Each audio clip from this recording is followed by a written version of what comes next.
Hey guys, welcome back to episode 2 of the ARHA podcast with myself, Michael and Chloe. Hey Um, guys. Hi guys. on this episode, two of my best friends, Connor Wong and Truman Chu, will be joining us to talk about their experiences in junior B hockey and transitioning to university. Hey guys, welcome to the podcast. We'd like to thank you guys for joining us. As you know, I'm Javier. I'm Michael. I'm Chloe. Just to start off, would you guys like to share a little about yourself? Connor, if you want to start. Yeah, sure. My name is Connor Wong. I'm a third-year sports management student at Brock University, and I'm just happy to be here. Welcome. Hi, I'm Truman Chu. I'm a third-year kinesiology student at UBC, and I'm also happy to be here. What have you guys been doing to keep busy during the quarantine? I think for me personally, just trying to stay active, trying to socialize as much as I can with while keeping like the COVID protocols in mind, and wearing a mask and socially distancing and stuff like that. It's been tough, but you try your best to trying to keep not change your lifestyle too much, but at the same time maintain a healthy lifestyle. Yeah. Yeah. Are the gyms open over there? They are open. But a lot of my roommates have brought back a bunch of workout equipment. So recently I've just been working out at home. Oh yeah, that's nice. That's smart. How about you, Truman? I've just been staying active a lot. I'm lucky that my friend has a home gym in his basement, so I'm very fortunate to go there pretty much every day. I'm also fortunate that my hockey team still has practices, and we played a couple of games in through September through November before all the lockdowns and everything happened. So yeah, just trying to stay active, playing a lot of video games with friends and stuff like that. Nice. Is your season still going, or is everything shut down? We got canceled for good actually today. There was an announcement saying that we're done for the year. Maybe with a couple of games. Really? Yeah, Oh, maybe with a wow. couple of games like in the beginning of April, end of March. But we'll see. That's unfortunate. It is, yeah.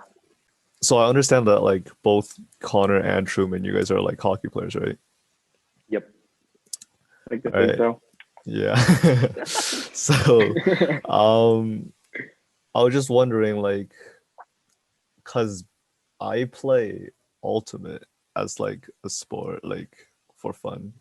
And what attracts me to Ultimate is kind of like, I really enjoy the sense of community that we have in this sport.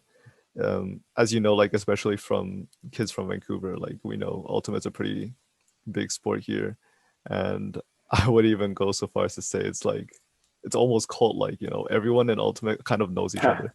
It's a little Yeah. weird, honestly.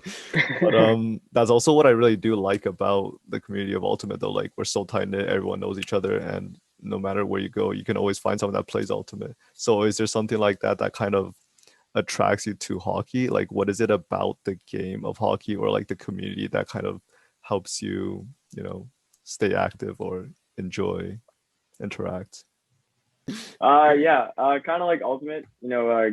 Growing up, you're kind of just thrown into starting playing sports, like forced by your parents. And you don't really think too much about it, but then you kind of develop these relationships with a lot of your teammates, and you're seeing them on a day-to-day basis, and then a day turns into a week, and next thing you know, you're playing with these guys for years upon years, and you develop these friendships that they're pretty cool, and you wouldn't trade them for anything else.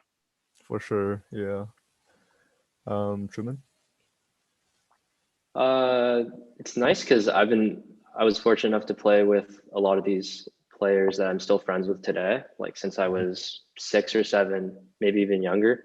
And I've been able to maintain these friendships with some of these people for so long, even if they go to different universities, like Javier or Connor here, like I'm still able to maintain these friendships. So it's really nice. And wherever you go, like what you're saying, Michael, about wherever you go, you find someone that plays ulti. Like a lot of places I can find people that play hockey and relate to them pretty well. So Right, it's for nice. sure, yeah.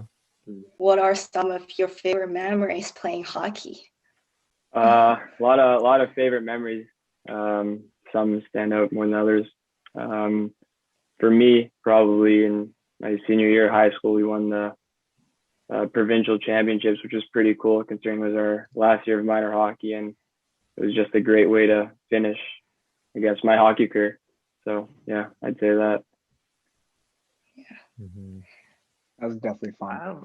I don't have a specific memory in mind, but a couple standouts. I wasn't able to play for our high school team because I was playing junior B. So there was a game at the end of the year called the Vancouver Cup that we always played in that I was allowed to play in, and we won 5-4 in OT. And that was probably Against Churchill. Great Churchill. memory. Against Churchill, Great yes. memory. Against Churchill. Crazy. Yeah. Okay. That was a pretty great memory.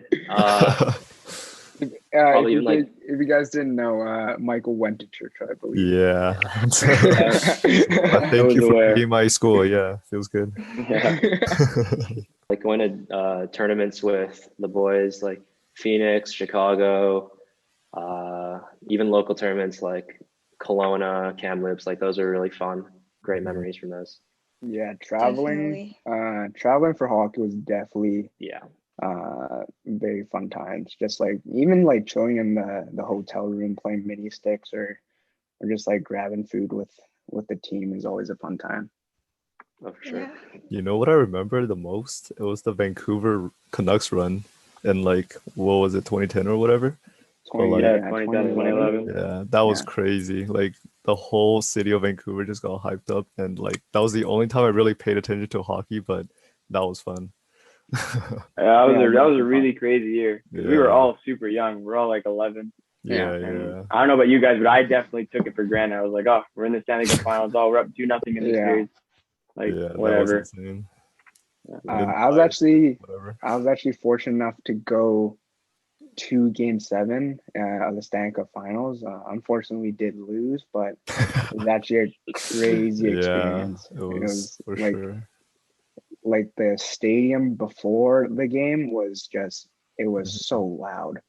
But I've heard Seahawks games are actually a lot louder. Probably because there's way more fans. I know Connor has been to a couple. I have been, yeah. Those are really cool. If you guys are a fan of football, I'd recommend going to an NFL game at least one time in your life there. The atmosphere there is unlike any sporting event I've ever been to. It's quite the atmosphere. Sounds good. So moving on, okay. So from like hockey, right? I guess you can say that there are many like life lessons that you could have learned. So are there like any possible examples you could give us, like any life lessons that you've learned from hockey that you've applied to like school or just life in general? Yeah, for sure. I think hockey for me, and I think Truman would 100% agree on this, is the social aspect of hockey. You know, you meet new guys all the time playing for new teams and trying out for different teams, and you got to spend all this time with these people, and it teaches you to socialize with each other and come out of your shell. I don't know if you were a shy person, and like the teamwork and the leadership and all the camaraderie, for sure, you can definitely apply to school and to life. So For sure. Yeah. But Connor, for moving on, we know you stopped playing hockey after you graduated high school. Yeah. So how was it transitioning from playing competitively and training like basically every day to focusing more on school? Yeah, it was definitely an adjustment. You know, you're used to, like you said, you're used to practicing every like 4 or 5 times a week, and to stop doing that, it definitely takes away like your physical activity. So that was one thing to get used to. But I think for me, it was just like accepting the fact that, you know, I was going to be without this huge part of my life for the next couple of years, and to dedicate myself to making the changes in my life that I needed to make in order to become a full-time student and to commit to that. Yeah. What did you feel like you had to drop hockey in university? Like, did I feel obligated to drop hockey? Is what you're asking? Yeah. No, I didn't feel obligated at all. It was a fully my decision. I Or like had the option. what kind of like drove that decision is kind of what I'm Oh, asking. what kind of drove that decision? I don't know. I just thought it would have been a cool opportunity to move across the country Mhm. and go to school here and take classes in a field that I really find interesting. Mhm. And yeah, that's pretty much it. Did you find it like difficult to like play hockey at Brock rather than like Inter Luckily we have intramurals, so I was able to Mhm. get my hockey fix in through that and watching games and stuff. Mhm. So yeah. For sure? Did you ever think about playing competitively in Ontario? I received like random emails when I got to Ontario somehow from random local junior teams. And did I ever think about it? Yes. Did I ever consider it like seriously? Probably not. But it definitely crossed my mind for sure. Because Mm, I do miss the game. I do miss like hanging out with all the guys and stuff. So for sure I miss it. Mhm. yeah. Truman, while you disconnected, one of the questions you missed were what are some of the life lessons you learned from hockey, and how did you apply that into life in school? Definitely like time management and staying organized because it's a big commitment to play hockey with probably like 3 to 5 practices a week, 2 to 3 games a week as well when we're like in full swing. So definitely like that staying on top of things was super important because if you didn't, like, you could fall behind, miss assignments and stuff. And especially when I went into university, I could like I was taking like a full course load almost, and also in playing hockey for Surrey back then in first year. And that was a big time commitment, having to drive out there for 6 o'clock games and still do school and like have labs that finished at like 5 p.m. That was pretty tough to manage, but you kind of learn that over time. Yeah. Yeah, I remember those drives to and back from Surrey. Yeah, Um, like 40 minutes to an hour. yeah, in grade 12, and that took Yeah. up such a chunk of time. But Yeah. it was definitely I think it was worth the experience. Yeah. Just Mhm. yeah, Good playing times. junior Good B times. Yeah. and yeah, making new friends and stuff. Yeah, for sure. Speaking of time management and like how you're a full-time university student at UBC right now, right? Like Yep. how would you say like would you say it's difficult, or if it's like how okay, just basically how would you balance your life as a competitive hockey player and as a full-time Mhm. student, like university student? Uh, it was pretty tough because I gave up a lot of experiences at school. Like I didn't really hang out with a lot of people. I didn't like really put myself out there to meet new people as Mhm. much. Like I didn't get the opportunity to live on res and meet those people. I didn't really stay after classes. I like would have to go right away to hockey. I was Right. considering rushing for a frat, didn't do that because I had no time. Like many, like a lot of, I feel like I missed a lot of opportunities in first year. And like even my schoolwork, the transition to university from high school is already tough enough. But with the limited time that I had, it was even harder. So I definitely suffered, like my marks definitely suffered in first semester. But I mean, I kind of learned how to deal with that through the second semester of first year. Would you say you regretted it in any way, or would you still say that like hockey is like a big part of your life, so it's definitely worth the sacrifices? Mm, I wouldn't necessarily make any regrets, but Hmm. I mean, sometimes I look back and I wish like I feel like I'm not having like the complete full university experience. Like I'm living at home. I'm not Right. really staying on campus that often, but Hmm. hockey's been a big part of my life, all my life. And there were times that I wanted to quit for sure, like in first year, but my dad didn't really let me. So, so I like he kind of helped me stay resilient Definitely, yeah. through that. So yeah. Hmm. Thank you. Yeah, so So one of the course that we took in the last semester was sport concussion.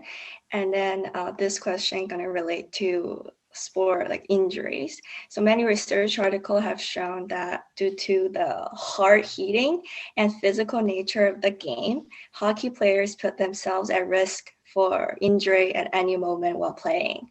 So could you guys share some of the like injury prevention strategies that you usually use to reduce the risk of injury?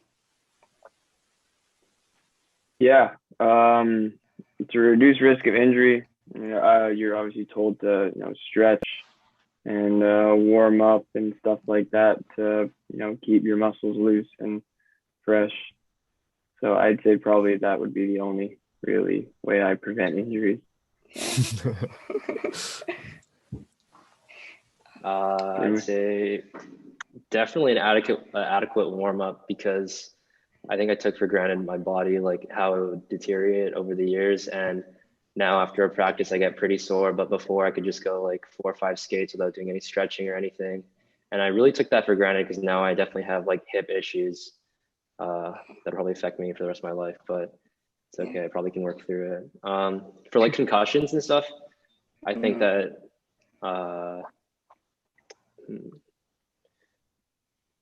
you just gotta like avoid hits. Like you just gotta play smarter to knock in concussions. I was fortunate enough to get only 1 or 2 maybe throughout my entire career. But yeah, probably from the worst are probably from like blindside hits that I couldn't expect. So I think I prevented concussions to the best of my ability. Yeah. I also think for concussions, it's important to know how to hit and know how to take a hit. Obviously, there's like danger areas like a couple feet off the boards. So obviously, when you're anticipating a hit, you never want to be in that position. Probably close to the boards, letting the boards absorb most of the force. But again, the game is can be very unpredictable, and there are going to be injuries. But yeah, there are ways to prevent and reduce those risks. So we all know, like, especially during the coronavirus, racism is a pretty big part towards, like, I guess, like the Asian ethnicity. So regarding xenophobia, especially within sports, how would you guys describe any experiences that you guys have had with racism in the sport of hockey? I guess I'll start. I think it was really normalized when I was younger. Like some of the people that I considered friends growing up were all just like, I guess we were so immature and so young, and everyone in the locker room together, that didn't really help. But people were just like throwing out slurs and just being racist. Like people would do like the slant eye thing to me, and like these would be friends. And I thought it was a joke at the time. Like I thought it was fine, but growing up, I realized like that's like not okay at all. But it was really normal for people to do that. Mm-hmm. I feel like I was not excluded, but sometimes like I would be like relegated like to being like almost team just because I was like one of the only Asian people on the team. And even as recent as this year, like this season, during our training camp, we had a guy come in that I've known for a really long time, and he just walks in the dressing room and hits me. He just hits me with the C word right in front of my face. And I was honestly shocked, like with everything going on with all this, this was a time where there were a lot of protests like with BLM down in the States. And I thought that like raised like hyper awareness to racism and issues like that everywhere for like for like racism in general. But I guess he didn't get the memo, and I don't know if he had any intent behind it, but I know for sure like he was just like, it felt like I was like back there like 10 years ago where that stuff was still happening. Mm-hmm. So yeah, that was pretty bad. But I mean, he got kicked out, so that was pretty chill. Yeah, kind of like Truman said, growing up, you don't really think too much about it. It's kind of, unfortunately, it's just kind of part of like the whole locker room kind of talk. And it never really became such a big deal to me until one time I was on the ice and I hit this guy behind the net, and I hit him pretty good. And then he got up and then he like after the whistle, he slapped me behind the leg and he looked at me and said, "Go back to China." And like I kind of like laughed it off. Like I didn't really think too much about it. I was probably like 13, 14. And then I went to my mom that night and I told her, as not really thinking too much about it. And she was livid. She was not happy to hear that at all. It was during a pretty big spring tournament, Challenge Cup.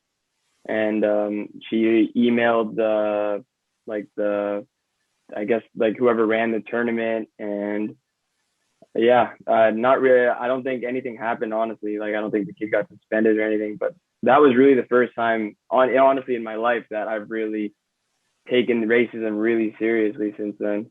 So I would say that was a pretty big time of racism. Yeah.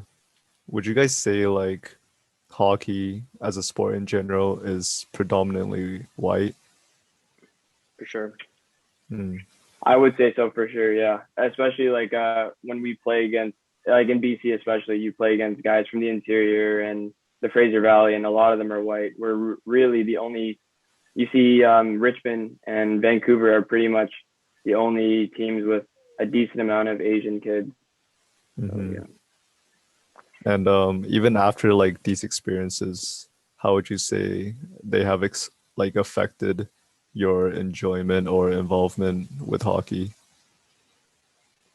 I think that just like if I'm playing against someone that's starting to be racist against me, like saying like Ching Chong to me, or like making my name as like, I don't know, like I'll sometimes get yelled at like choo choo choo choo, like it's like in like trying to like make mock Chinese accents, like that fuels me more, like that makes me want to like go down and go score like 2-3 more goals on them.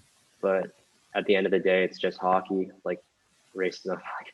I don't know, it's pretty unacceptable, but it's for sure, definitely pretty accepted within like other teams, like Connor was saying, like in the interior, like Fraser Valley, even against like a team like North Van where they're predominantly white, it still happens there against them. Well, thank you for sharing. Yeah, I don't really have any comments towards that. So. It's fine. All right. I'd like to thank you guys again for joining us on the ARHA podcast. Thanks for having us. Thanks for having us. Thank you. Thank you. It's been great. Do you guys have any, I guess, inspiring words you have for aspiring hockey players? Inspiring words.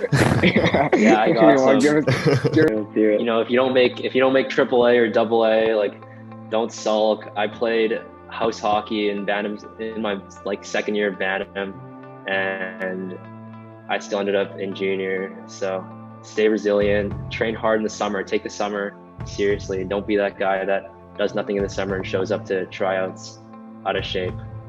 I think it's semi along those lines of Truman. Not necessarily that I didn't play AAA. It's more I was always the smallest kid. Yeah, at tryouts, I was always the weakest kid at tryouts, but I didn't let that prevent me from making the whatever team, the A team, or don't let your size play a factor into what kind of player you can be.